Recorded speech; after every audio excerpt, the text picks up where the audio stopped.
লেবাননে হিজবুল্লাহর অবস্থান লক্ষ্য করে সর্বশক্তি দিয়ে হামলা চালানোর নির্দেশ দিয়েছেন দখলদার ইসরায়েলের প্রধানমন্ত্রী বেঞ্জামিন নেতানিয়াহু। বৃহস্পতিবার সকালে খবর প্রকাশ হতে থাকে হিজবুল্লাহর সঙ্গে আগামী কয়েক ঘণ্টার মধ্যে ইসরায়েলের অস্ত্রবিরতি হবে। তবে এই খবর প্রত্যাখ্যান করে নেতানিয়াহু জানান তিনি লেবাননে সর্বশক্তি দিয়ে হামলা চালানোর নির্দেশ দিয়েছেন। এ ব্যাপারে নেতানিয়াহুর দপ্তর থেকে দেওয়া বিবৃতিতে বলা হয়েছে, অস্ত্রবিরতির এই প্রস্তাব যুক্তরাষ্ট্র ও ফ্রান্সের। প্রধানমন্ত্রী এটি এখন পর্যন্ত দেখেননি। উল্লেখ্য, যুক্তরাষ্ট্র, ইউরোপীয় ইউনিয়ন এবং কয়েকটি আরব দেশ যৌথভাবে একটি বিবৃতি দেয়। এতে লেবাননে ২১ দিনের জন্য অস্ত্রবিরতির কথা বলা হয়।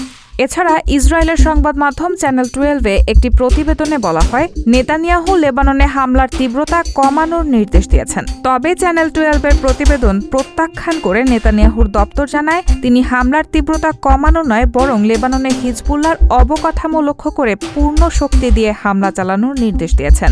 এছাড়া একই সময় লক্ষ্য অর্জন না হওয়া পর্যন্ত গাজায়ও হামলা অব্যাহত থাকবে বলে জানায় ইসরায়েলের প্রধানমন্ত্রীর অফিস।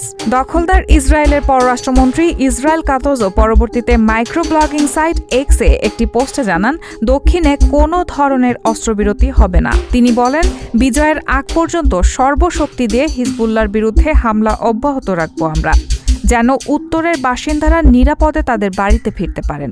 রায়হানা মুন, সবার কথা।